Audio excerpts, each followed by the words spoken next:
livro de Lucas, capítulo de número 9, versículo de número 57. Quem encontrou, diga amém.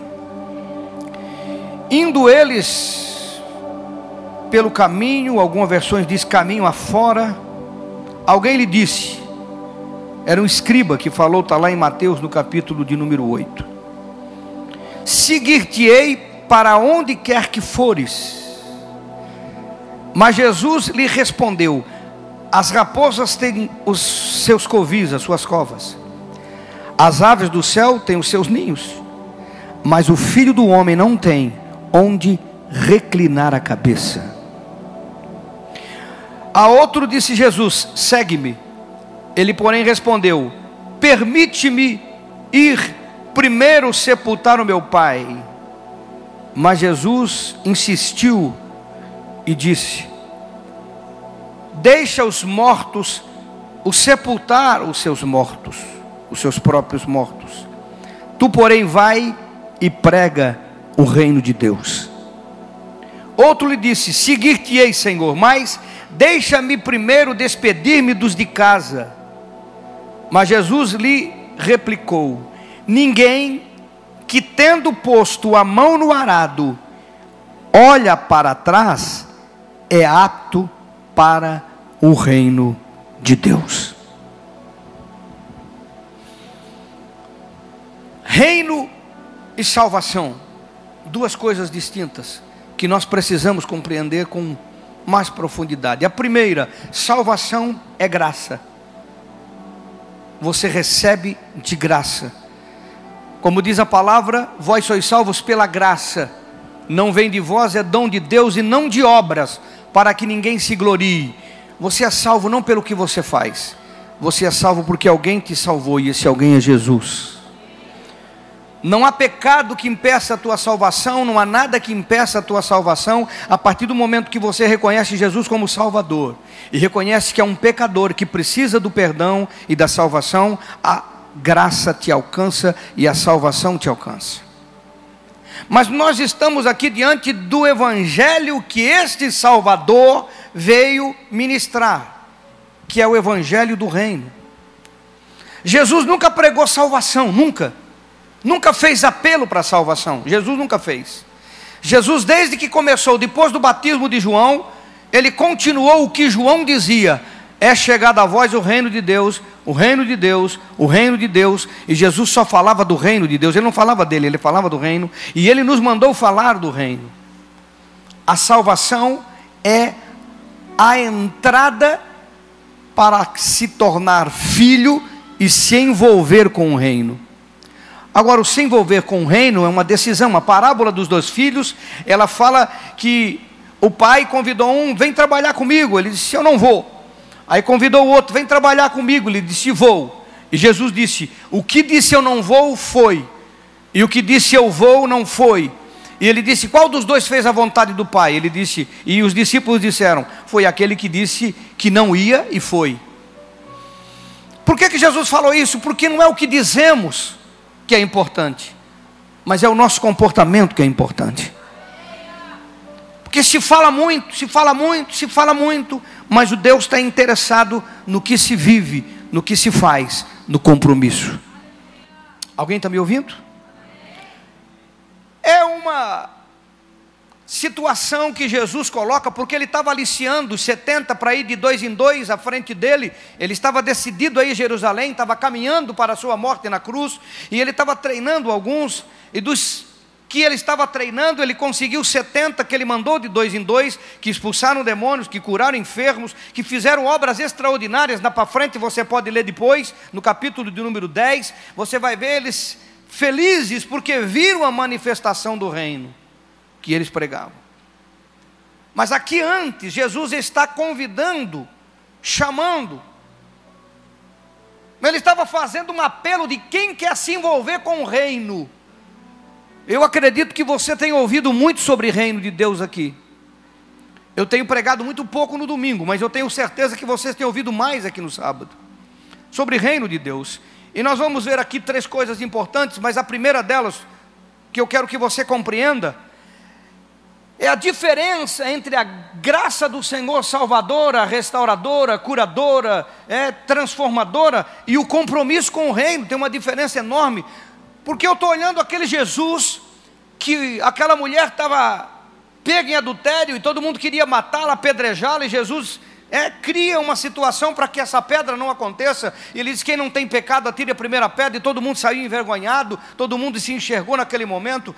Aquele Jesus que bota a mão no leproso, onde ninguém colocaria a mão, e cura o leproso. Aquele Jesus que para atender o mendigo, o cego na porta de Jericó, e o atende, o cura. Aquele Jesus que faz o lodo e bota no olho do outro cego e manda se lavar lá no tanque de Siloé. Esse Jesus que atendia as pessoas, e que parava para falar com quem ninguém dava atenção, e que parava para atender e defendia aqueles que todo mundo queria o fim dele, que até no último momento da sua vida conseguiu salvar o ladrão da direita, que disse: Senhor, lembra-te de mim. E ele disse: eu me lembro, hoje você vai estar comigo no paraíso. Esse Jesus, de uma forma tão dada, tão amorosa, tão maravilhosa, e é verdadeira. De repente ele se depara com alguém, com um, com dois, com três. São 3 situações, e tudo que está na Bíblia é para nos mostrar circunstâncias. A primeira dela, a pessoa se dispõe, porque Jesus estava aliciando pessoas para o reino. Entenda isso, Jesus estava convidando pessoas a se envolver com o reino. Vou fazer uma pergunta: você quer se envolver com o reino? Quer ou não quer? Então levante as suas mãos e diga: eu quero me envolver com o reino de Deus. Porque Jesus precisa de pessoas decididas. Ele termina essa parte do capítulo 9 dizendo que aquele que põe a mão no arado, quer dizer, se envolve, aquele que começa e olha para trás, não está apto para o reino. E isso nos faz entender uma coisa simples: nem todo mundo tem aptidão para o reino. E o que é aptidão? Se preparar, tomar consciência. Nem todo mundo. Tem pessoas que não têm o desejo de se envolver com o reino. As circunstâncias serão eternas. Chegamos lá na frente. E o primeiro, a Bíblia diz que eles estavam caminhando. O primeiro chega para ele: Senhor, eu quero te seguir por onde tu fores. Uau! Que convite, que decisão, que disposição. Eu vou te seguir por onde você for, eu estou te seguindo, estou junto, estou pegando junto. Muitos de nós não compreendem a implicância, o que implica o envolvimento. E eu quero dizer para você nessa noite: Jesus nunca vai se omitir a te dizer a responsabilidade que isso implica. Porque às vezes nós achamos que é só aqui dentro, cantar com luz, com música. É muito bom a gente estar aqui cantando, adorando, cantando, mas não é isso. Aliás, o reino, ele vai além dessas 4 paredes. O reino, ele vai além do seu grupo de crescimento. O reino vai além, muito além. E Jesus, quando o cara disse: eu estou junto, eu quero com o Senhor, e não deu o tapa nas costas, disse: vamos lá, que bom que você está comigo. Você consegue imaginar isso, não? Ele olha para a pessoa e diz: as raposas têm tocas, os pássaros têm ninhos, mas o Filho do Homem não tem onde descansar. Como é que é? Pois é, você quer me seguir por onde eu for? Compromisso aqui é contínuo. O envolvimento é contínuo. Não é um envolvimento que tem uma parada. Não é um envolvimento que tem um descanso. Eu quero que você entenda a metáfora do que Jesus está ensinando, porque é muito mais do que essas palavras. Não é um envolvimento que tem uma parada, que tem um descanso, que você diz: não, vou dar um tempo, ficar em casa. Eu vou ficar em casa, vou dar um tempo, vou ficar tranquilo. Não, porque em casa, irmão, a gente está tranquilo. Em casa a gente anda de chinelo de dedo e calção. Em casa a gente desarma em casa a gente baixa a guarda, em casa a gente está em paz. Ele está dizendo: olha, as raposas têm onde descansar, elas correm, faz tudo, e elas têm para onde se esconder, onde descansar, onde ficar parada. Os pássaros também vão para lá, vão para cá, mas tem onde ficar parado. O reino de Deus, o Filho do Homem, você quer me seguir, você quer andar comigo? Nós não temos parada. A coisa é contínua, é sempre, é sempre, é sempre, é sempre. Envolvimento com o reino de Deus não tem férias. Parece que Jesus está desmotivando o indivíduo. Porque ele quer fazer. Jesus disse: olha, o negócio é sério, é sem descanso, filho, é sem férias. Será que essa mensagem ajuda você a se envolver com o reino? Mas essa é a mensagem de Jesus, irmão. Eu não estou pregando outro, estou pregando, só estou repassando aqui para você. Envolvimento com o reino não tem férias, irmão. O que me assusta é o segundo, que esse aqui se ofereceu. Ele disse: quer, não tem férias, compromisso contínuo. Ao segundo, foi ele que chamou. Ao outro, Jesus disse: segue-me. E ele respondeu: Senhor, eu vou te seguir, mas primeiro deixa eu sepultar o meu pai. Irmão, por que Jesus fala de pai? Porque paternidade nessa cultura é algo sério. Hoje a gente fala de pai, mas nessa cultura é muito sério. Ele tocou num ponto nevrálgico. E quando o cara pediu: deixa eu sepultar o meu pai, você pode xingar Jesus de insensível, falta de amor, irmão, imagina o teu pastor dizer para o teu pai morreu, diz que não vai no enterro. Se hoje você já ficaria assustado se o teu pastor dissesse: não vai no enterro, irmão, não tem tempo para enterro. Se hoje você se sentiria ofendido, que pastor é esse que não tem sensibilidade?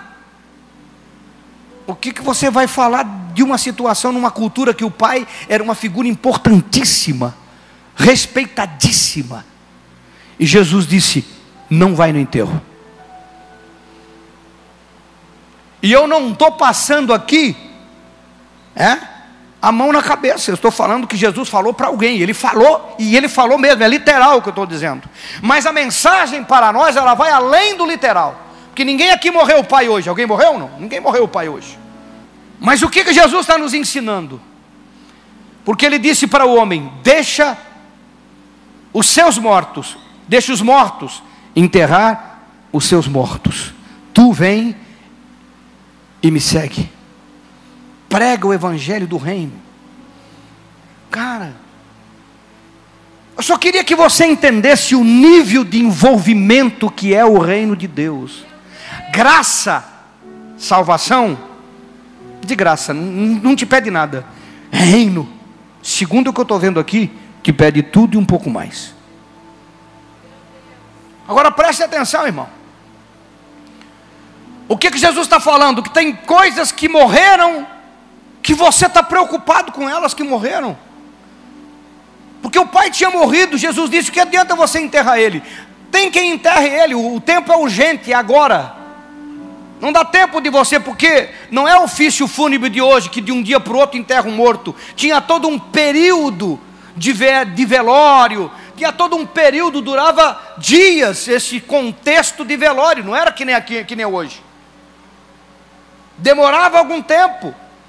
E Jesus disse: a obra é urgente, estou indo para Jerusalém, preciso de você. Deixa mortos enterrar os seus mortos. O que a Bíblia está dizendo para nós, irmãos? Tem coisas que já morreram da sua vida e que você ainda quer estar envolvido com elas. Tem gente que não se envolve com o reino, e o namoro já morreu faz tempo, e está aí minguando, está sofrendo por alguém que te deixou, ou que acabou esse noivado, esse namoro, e você não quer se envolver com o reino, porque quer ficar cuidando de morto. Quer ficar cuidando de morto. Não consigo, não oro, não isso. Por quê? O coração está machucado porque alguém deixou, porque alguém rompeu, porque já morreu um namoro, já morreu um noivado, já morreu uma circunstância. Tem gente que já morreu coisas na sua vida, já estão mortas, mas você está dizendo: o reino espera, eu preciso ainda lidar com essas coisas, eu preciso enterrar essas coisas, eu preciso lidar o meu coração, eu estou isso, eu estou aquilo, eu estou ferido, eu estou não sei o que lá. Jesus disse: não tem tempo para aquilo que morreu na sua vida. O reino é urgente. O reino é urgente. E eu fico pensando quantos jovens, que você pode não pensar, mas eu já fui jovem. Eu fico pensando quantos jovens que ficam mastigando coisas que morreram, emprego que não deu certo, namoro que não deu certo, noivado que não deu certo, função, negócio que não deu certo, e ficam mastigando coisas que não deram certo na sua vida, e ficam tentando lidar com o morto. Jesus disse: deixa os mortos sepultar o que morreu, olha para frente, porque o texto todo está falando disso. Olha para frente, não olha para trás, olha para frente. Ele disse: aquele que põe a mão no arado não pode olhar para trás. O que olhar para trás? O pai tinha morrido e ele queria ir lá lidar com o morto. Você olha para trás quando coisas na sua vida já passaram, já morreram, já não existe mais, não vai mais acontecer, e você fica aí travado, preso, amarrado ao passado, às circunstâncias que não vão voltar, às situações que não vão mais voltar, e não se envolve com o reino de Deus. O reino de Deus não tem tempo para férias e para ficar choramingando aquilo que não deu certo. Não deu certo, levanta, sacode a poeira e dá a volta por cima. Tem um terceiro quadro, uma terceira circunstância. A outro, Jesus falou para ele: segue-me você. Aqui, o versículo 61. Outro lhe disse: seguir-te-ei, Senhor, mas deixa-me primeiro despedir-me da minha casa, dos meus parentes. Um queria se despedir do morto, o outro queria se despedir do vivo, e sempre tem uma desculpa para deixar o reino para depois. O morto queria se despedir do que não tinha mais resultado nenhum, estava olhando para trás, e esse queria se despedir dos vivos. Irmãos, onde é que você vai abraçar o reino, ao invés de ficar preocupado com aqueles que não querem se envolver com ele? Se os vivos não querem se envolver, tem um amigo, tem uma amiga que não quer se envolver, não quer nada com o reino, não quer nada com as coisas de Deus, você vai manter essa amizade até quando? Eu estou falando daquela amizade que te tira, que é para tu estar aqui sábado e te convida para a festa e tu não vem. Aquela amizade que te leva para os caminhos antigos que você estava, não que você traz, mas que te leva. Aquela que te puxa para trás e não te empurra para frente. Se é que você está me entendendo. Ele disse: Senhor, eu vou te seguir. Vai chegar um momento, o que você está protelando? Quem é que está segurando você para protelar o envolvimento com o reino de Deus? Porque nós estamos falando aqui agora de vivos, não de que morreu na sua vida, mas daquele que você tem mantido vivo, da amizade, do relacionamento, da turma que você ainda mantém vivo, e está dando uma desculpa que eles estão vivos, e você quer primeiro se despedir deles. Até quando você vai ficar protelando essa despedida, esse rompimento? Porque o reino te leva para frente. Aquele que põe a mão no arado não olha para trás, não é apto para o reino, não está apto para o reino. O reino te mostra para frente, o reino te mostra para a eternidade. Nós já vamos ver a mentalidade e o compromisso de quem enxerga reino, de quem entende reino. Eu só estou tratando daquilo que te prende ao passado, te segura aqui e não te deixa se envolver. Porque isso existe. E Jesus está falando: Senhor, deixa eu me despedir dos vivos, deixa eu me despedir de alguém. Fica protelando, postergando, empurrando. Não, eu vou. Não, eu não consigo ser líder por causa disso. Não, eu não consigo me envolver. Não, eu ainda não assume um compromisso sério, porque ainda tem um coração que está olhando para outras pessoas. Sabe o que me chama a atenção? O convite é de Jesus, irmãos. O convite não é meu. O convite não é de uma organização, nem de uma denominação. Se é que você não percebeu, o convite é de Jesus. É Ele que está convidando. E mesmo Ele convidando, as pessoas arrumavam desculpa. E o que Ele diz, nenhuma delas foi aceita. O que se prontificou a ir em qualquer lugar, não tinha morto, não tinha amigos para se despedir. Se eu vou contigo até qualquer lugar, ele disse: tá bom. Não tem férias, não tem ninho e não tem cova, não tem tempo, é contínuo, é compromisso sério, para você saber onde você está pisando. O que arrumou uma desculpa do pai, do morto no caso, ele disse: olha, o que morreu na sua vida ficou, meu irmão. Olha para frente. E o que arrumou uma desculpa de vivos, ele disse: até quando você vai querer ficar envolvido com essa despedida que nunca acontece? Se ele está envolvido com o reino, o que ele tinha que se despedir mais? Se ele está entendendo o evangelho e o convite de Deus, o que ele está esperando lá, para voltar lá? Para voltar naquele ambiente, para voltar naquele pessoal? Disse: não. Jesus deu uma resposta simples. Ele disse para eles: ninguém que pôs a mão no arado, olha para trás, é apto para o reino. O reino não é para todos, o reino é para quem quer. O reino não é uma mensagem de agrado, é uma mensagem de compromisso. O reino é uma mensagem para quem sabe para onde está indo. O reino não é religião, amados. O reino é reino. Eu sei que nós, como brasileiros, não compreendemos reino, porque nós vivemos democracia, e o evangelho é reino. Reino é compromisso irrestrito. Você pode romper com religião, você pode romper com denominação, você pode romper com homem, mas com o reino, o compromisso é contínuo.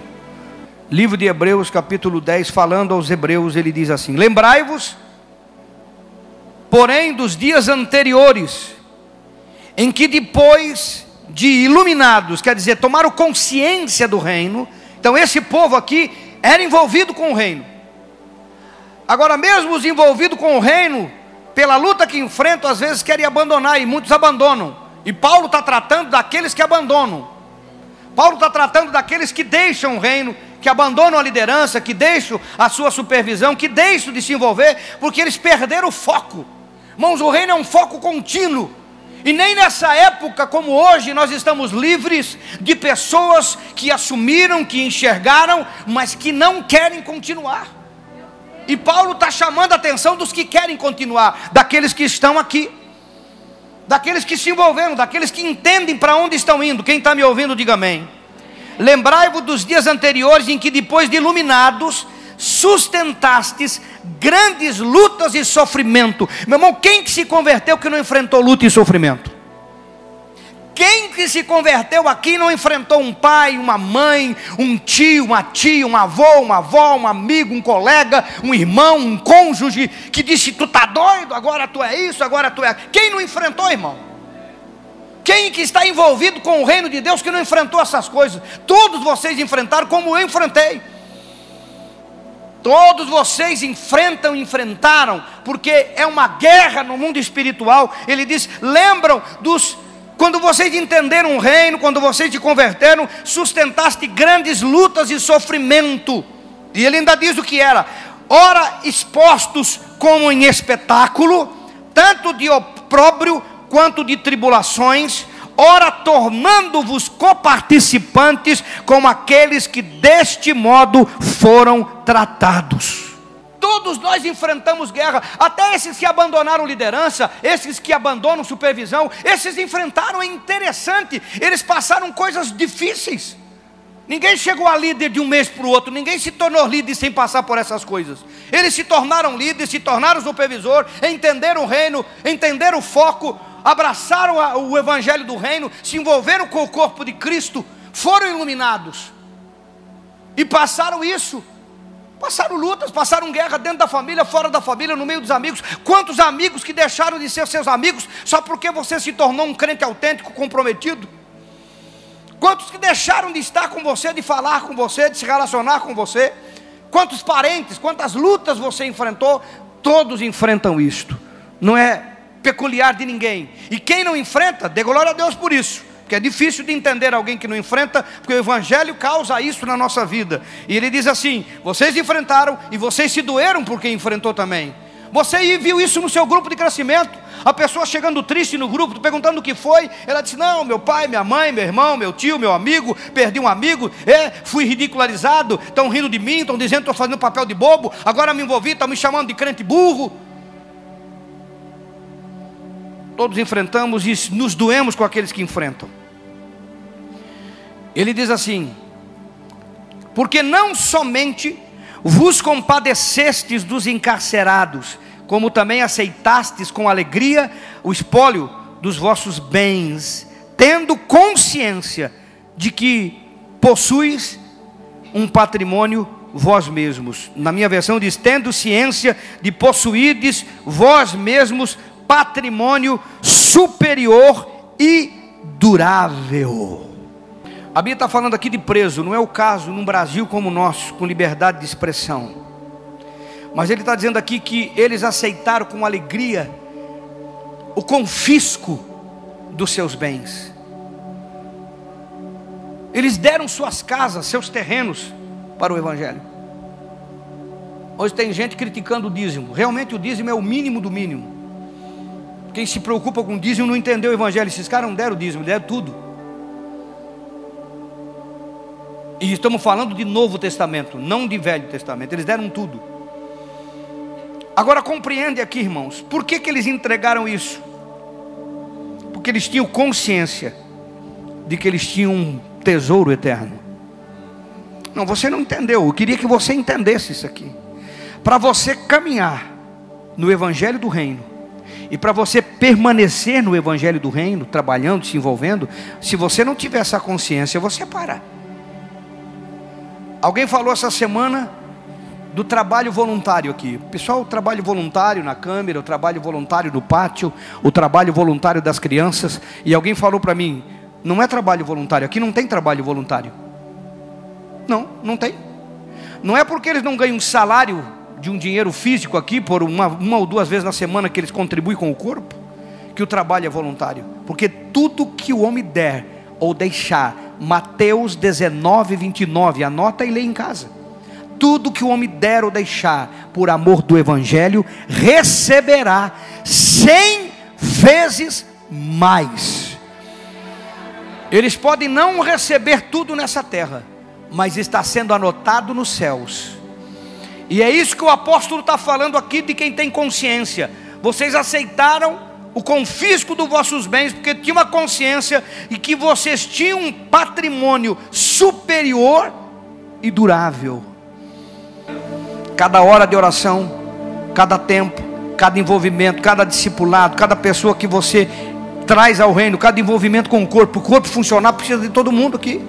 Cada envolvimento com o corpo, cada tempo, cada dispensação de tempo, tudo que você dá, cada vez que vem tocar, cada vez que se envolve, cada coisa que faz, cada carro que cuida, cada coisa que está sendo feita. E quando chegar o dia, o seu dia, como vai chegar o meu dia, o nosso dia, nós vamos chegar diante do trono branco que a Bíblia fala, e nós vamos receber segundo aquilo que fizemos, segundo aquilo que deixamos, segundo aquilo que se envolvemos. Uns vão receber mais, outros vão receber menos, mas todos que fizeram vão receber recompensa, porque cumpriram o Evangelho do Reino.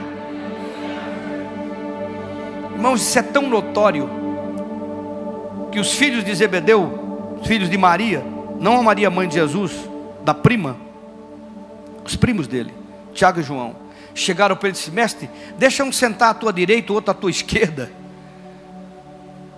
Irmãos, se eles pediram para sentar um de cada lado, é porque tinha posição, querido. Os demais ficaram bravos, lembra que a Bíblia fala? Os demais ficaram indignados, porque eles foram na frente. Eles não ficaram indignados porque eles queriam o lugar, porque eles também queriam o lugar. Todo mundo estava trabalhando ali querendo o seu lugarzinho, pessoal. Acorda, meu irmão. Querer um lugar no reino não tem nada de errado, não. Jesus não repreendeu eles porque eles queriam um lugar diferente dos outros, que eles queriam estar mais perto, estar mais junto, estar mais coladinho. Não tem nada de problema nisso, pelo contrário, o reino é assim mesmo. Quem faz mais vai receber mais, quem se envolve mais vai receber mais, quem não faz nada não vai receber nada. Ah, vai ser salvo? Vai, que nem o ladrão da cruz. Lembra da frase? O ladrão da cruz ouviu a mensagem. Ele pediu, Senhor, lembra-te de mim quando entrares no teu reino. Ele ouviu a mensagem, ele foi no culto. Claro que foi, ele ouviu a mensagem, ele fez o apelo certo. Ouvir a mensagem não te leva a lugar nenhum, é se envolver que te leva a algum lugar. Jesus respondeu para ele, hoje mesmo estarás comigo. Não falou do reino, porque reino para quem não faz nada não existe. Existe salvação. Não é brincadeira não, irmão. Eu sou uma geração que viveu esse passado e estou vivendo esse presente. E eu quero dizer uma coisa para você: muito mais Deus tem para revelar a esta geração, e já está preparando vidas para revelar a esta geração. Vai além do que eu já aprendi, do que eu ensino, porque Deus tem com certeza um foco muito grande nesta geração. Sempre eu fico olhando as pessoas do livro de Atos. Sabe o que acontecia com o livro de Atos? Aquela geração acreditava que Jesus ia voltar no tempo deles. Se você for ler a Bíblia com atenção, você vai ver Pedro, João, Paulo tentando corrigir aqueles que diziam: Jesus já voltou, as coisas já se cumpriram, não volta mais, o tempo se passou, ele não veio. Várias vezes os apóstolos estão tentando corrigir aquilo que ficou, porque eles viveram. Pensa, por que eles deram casa, deram terreno, deram tudo? Porque Jesus ia voltar na geração deles. Eles acreditavam nisso. E sabe o que me chama a atenção? É que Deus não fez nada para tirar deles essa consciência. Deus permitiu que eles vivessem a sua vida inteira acreditando que Jesus ia voltar naquele tempo. Por quê, pastor? Porque eles precisavam pensar dessa forma para poder espalhar o Evangelho e se desprender de tudo para que o Evangelho chegasse onde ele chegou. Então, meu irmão, tem coisas que Deus não deixou eles saberem, porque não era para a geração deles. Mas tem coisas que Deus está nos revelando, porque é para a nossa geração. E a nossa geração precisa entender: é a geração que se envolve com o reino, não por causa da volta de Jesus amanhã, mas por causa da recompensa que vai existir a todos. Alguém está me entendendo? Agora vê o que diz o versículo 35: não abandoneis, portanto, a vossa confiança, porque ela tem um grande galardão, uma grande recompensa. Por que Paulo está falando desse tom? Não abandone a tua confiança, porque ele está falando exatamente com aquele pessoal que deixou de ser líder de grupo, aquele pessoal que deixou de ser supervisor, aquele pessoal que abandonou a escola, que perdeu o foco. Ele não entendeu, ele não está trabalhando para uma comunidade, ele não está trabalhando para um CNPJ, ele não está se envolvendo por causa de uma religião, ele está se envolvendo com o Evangelho do Reino, e a recompensa é eterna. Não é uma recompensa eterna, é recompensa de compromisso. Eu estou pregando agora para quem entendeu o Evangelho do Reino, para quem tem consciência do Evangelho do Reino. A primeira parte foi para quem se envolve com ele, para tomar a consciência do envolvimento. É um envolvimento contínuo, um envolvimento que te chama a agora. E este é um tema que traz a consciência. Ele disse: não abandoneis a vossa confiança, ela tem um grande galardão. Com efeito, tendes necessidade de perseverança. Está aqui no versículo 36: para que, havendo feito a vontade de Deus, alcanceis a promessa. Diga glória a Deus. E o que é a vontade de Deus, irmão? É o teu chamado. Cada um de vocês tem um dom, tem um talento e tem um chamado. Todos que estão aqui tem um dom, tem um talento e tem um chamado. E você precisa cumprir. Ele precisa acontecer na sua vida. Alguém está me ouvindo? Eu sei que você já ouviu sobre isso. Jeremias, quando ele disse: não, eu sou pequeno, eu sou isso, eu sou criança, ele disse: eu fiz você desde o ventre, eu escolhi vocês desde o ventre. Meu irmão, quando tu estava sendo formado no ventre, Deus já tinha um plano para você, e uma missão para você. Esse é o Evangelho, e você precisa cumpri-lo. Fazer a vontade de Deus é descobrir o teu papel no corpo. Eu prego isso em toda a ceia. Discernir o corpo, fazer o teu papel no corpo e na sociedade. Você tem duas missões: cumprindo e fazendo a vontade de Deus, alcanceis a promessa. 37: porque ainda dentro um pouco de tempo, aquele que vem virá e não... Veja novamente ele falando da volta de Jesus. Todavia o meu justo viverá pela fé, e se retroceder, nele não se compraz a minha alma.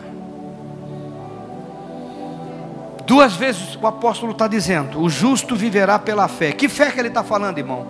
Nós falamos de fé de cura, de fé de libertação. Não é disso que ele está falando. A galeria dos heróis da fé, que vem um pouquinho para frente, do capítulo 11, fala do que é a fé. Quem morreu na galeria dos heróis da fé esperavam uma promessa e uma nova terra. O meu justo viverá pela fé. Que fé? A fé de que quando esse corpo, esse tempo, que não tem descanso, que não tem ninho, que não tem toca de raposa, que não tem parada, é contínuo. Esse viver pela fé, que abandona o que já morreu na minha vida, o que está morto, que não tem mais o que resolver, eu olho para frente. Esse viver pela fé, que não vai se despedir dos seus amigos, dos seus conhecidos, mas os vivos que não se envolvem com o reino, me perdoe, eu estou continuando, vocês ficam para trás, a minha vida continua. Esses vivos que vivem pela fé, esses que vivem pela fé, estão focando a eternidade. Não um tempo aqui, não um tempo ali, não uma vida que termina. Estão focando uma vida que vai muito além desta vida que vivemos nesse momento. Uma vida que passa, e só alguém como eu para dizer para você que a vida passa, porque ontem eu estava aí. Ontem eu era um moço de 18 anos. Ontem era um homem com 23 casando. Ontem era um homem com 29 com uma menininha pedindo bala no meio da igreja. Ontem era um homem feliz porque tinha uma segunda filha e uma adolescente em casa. Ontem era um homem que estava levando a primeira filha ao altar. Não é DVD, não dá para voltar. Só dá para olhar para frente. Só para frente. Só para frente. Só para frente. O meu justo viverá olhando para frente, olhando a eternidade, olhando o futuro, olhando a nova terra, olhando para frente, olhando o reino que está chegando. Nós, versículo 39, nós que estamos aqui, porém, não somos dos que retrocedem. Somos, entretanto, da fé para a conservação da alma. O reino de Deus é um compromisso contínuo que olha para a eternidade. Por que essa palavra, pastor? Porque muitas vezes você é influenciado por alguns que não querem o reino. Você precisa saber se você quer o reino. E eu creio na eternidade. Eu creio no reino. Por isso eu não tenho medo de pregar o que é verdade, porque eu vou receber pelo que eu ensino verdadeiramente, e você vai receber pelo que ensina e pelo que faz verdadeiramente. Nós não somos daqueles que retrocedem, nós somos daquele que permanece para a eternidade no reino.